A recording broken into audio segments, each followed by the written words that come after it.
Muchas gracias, Presidenta.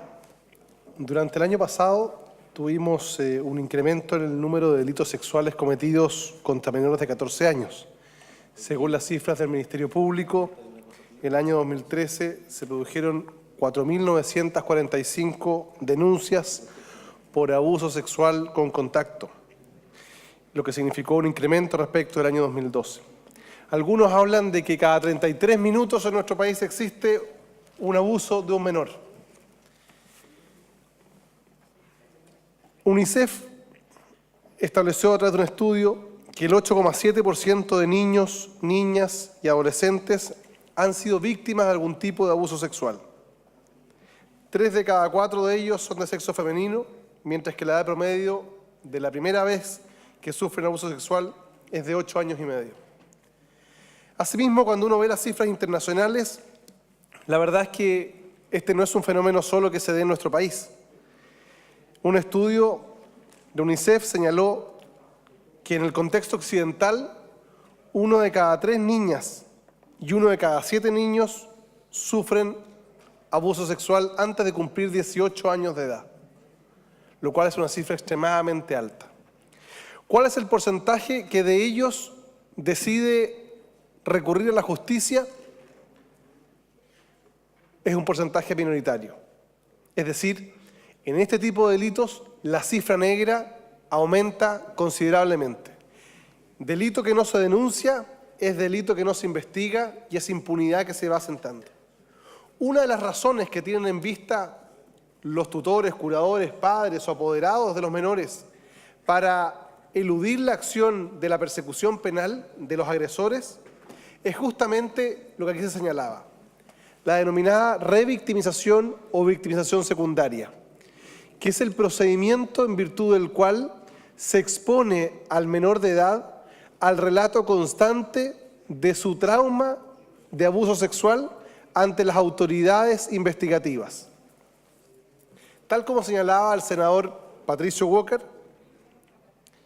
un menor que ha sido objeto de un abuso sexual puede ser llevado a declarar entre 4 y 10 veces, situación que incrementa considerablemente los niveles de exposición, de trauma psicológico, de estigmatización social y también, por qué no decirlo, de revictimización. Es decir, una y otra vez, tal como dicen los médicos, el dolor, el trauma psicológico vuelve a estar presente en este menor de edad.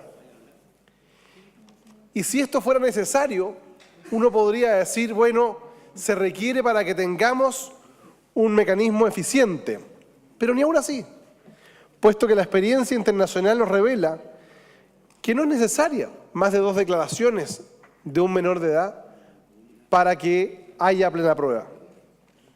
¿Cuál es el objetivo que tiene en vista el legislador internacional y también el que funda este proyecto de ley? Es que tenemos que nosotros lograr una compatibilidad, en primer lugar, de la protección de la integridad psicológica de una víctima menor de edad. En segundo lugar, el éxito de la investigación, que debe fundarse, obviamente, en pruebas sólidas que establezcan la responsabilidad del imputado más allá de toda duda razonable. Y finalmente debemos compatibilizar un tercer aspecto, que es el respeto de las garantías fundamentales del imputado. Es decir, las normas de nuestro ordenamiento jurídico tienen que ser capaces de complementar estos 3 elementos, de compatibilizarlos entre sí. La plena observancia del debido proceso es fundamental. Este es el trasfondo del debate que esconde este proyecto de ley. Porque debe entenderse que la revictimización del menor no tiene como causa la actividad de la defensa del imputado, que es legítima, sino más bien un problema procesal que no hemos sido capaces de resolver, donde intervienen 2, 3 o 4 autoridades interrogando al menor respecto de los mismos hechos. Por eso, señora Presidenta, es fundamental observar lo que ha ocurrido en el derecho comparado. Yo no me voy a referir en esta intervención a los aspectos particulares del proyecto porque entiendo que es la discusión en general. Y ya tendremos oportunidad en la Comisión de Constitución, una vez espero aprobada por esta sala, discutir cada uno de los aspectos relativos al articulado del proyecto para perfeccionarlo.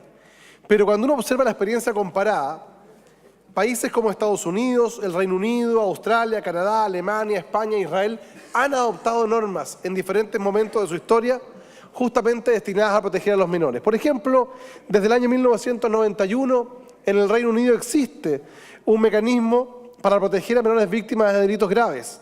El juez evalúa con anterioridad del juicio si el menor está o no en condiciones de declarar, no permitiendo su declaración en caso negativo.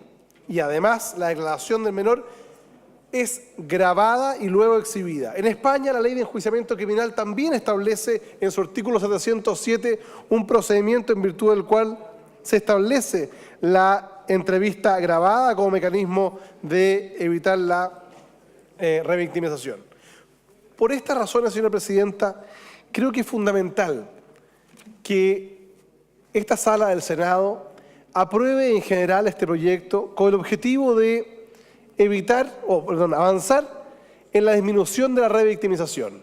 Y esto se hace a través de la utilización de sistemas tecnológicos que hoy día permiten lograr la declaración del menor que ha sido víctima en condiciones adecuadas para que el relato sea el que efectivamente ocurrió, esto es, ante personal competente, debidamente capacitado, profesional, de interrogación para menores de edad, que es muy distinto al de los adultos. En segundo lugar, que durante el desarrollo del proceso judicial no se deba solicitar nuevamente la declaración si no es estrictamente necesario. Y es por eso que cuando uno observa el proyecto de ley, en primer lugar se habla de delitos sexuales y por lo tanto queda circunscrito la aplicación de estas normas a aquellos que establece el Código Penal en el título 7º del libro 2. Luego se establece y se define, en una, digamos, medida bastante audaz, qué es lo que se entiende por victimización secundaria. Luego se establecen criterios o principios. En definitiva, señora presidenta, creo que este proyecto constituye un avance que en la práctica va a permitir darle protección a aquellos menores que no hemos sido capaces de proteger para evitarles un sufrimiento como es un abuso sexual. No está en manos de este Parlamento evitar que se produzca el abuso sexual, salvo en cuanto a establecer normas disuasivas y sanciones adecuadas. Pero sí está en manos de este Parlamento corregir un problema serio que hoy día está produciendo en el marco de los procedimientos investigativos. Si nosotros adoptamos medidas que efectivamente tiendan a proteger al menor, cuyos padres han decidido de manera valiente hacer la denuncia para perseguir a los responsables, vamos a aportar a la disminución de esta tremenda cifra negra que significa hoy día el no denunciar por temor a esta revictimización secundaria y a la sobreexposición. En materia de videograbación, este proyecto de ley contempla dos tipos. Una entrevista investigativa, que tiene por objeto tener celeridad en la investigación y en la obtención de la declaración de la víctima, que se pide máximo 72 horas de realizada la denuncia, y una segunda entrevista que es una entrevista judicial. Esta es solicitada por el fiscal, que se realiza en una audiencia especial de prueba anticipada, donde establece la posibilidad de que si el menor abusado es mayor de 14 años, pueda comparecer en juicio si es que éste o sus apoderados así lo estiman pertinente. La importancia de este proyecto de ley es que contempla una situación que hoy día genera una nueva revictimización. Es que en caso de que el juicio, de conformidad a las normas establecidas en el artículo 386 del Código Procesal Penal, sea declarado nulo, no sea necesaria una nueva declaración del menor, porque la nulidad de conformidad a estas normas dice relación con aspectos procesales. Y obviamente que si tenemos el relato del menor como un elemento fundamental de la prueba, no debiera rendirse nuevamente, aun cuando se lleve adelante la nulidad de este juicio. Por las razones esgrimidas anteriormente, señora presidenta, creo que resulta fundamental que este Senado apruebe en general este proyecto de ley y podamos introducirle algunas modificaciones en la Comisión de Constitución destinada, como digo, a lograr compatibilizar estos tres elementos: la integridad psicológica del menor abusado, el éxito de la investigación y el pleno respeto de las garantías de los imputados en un proceso judicial. Por estas razones voy a votar a favor de la idea de legislar, señora presidenta, y aprovecho de pedir la apertura de la votación. Muchas gracias.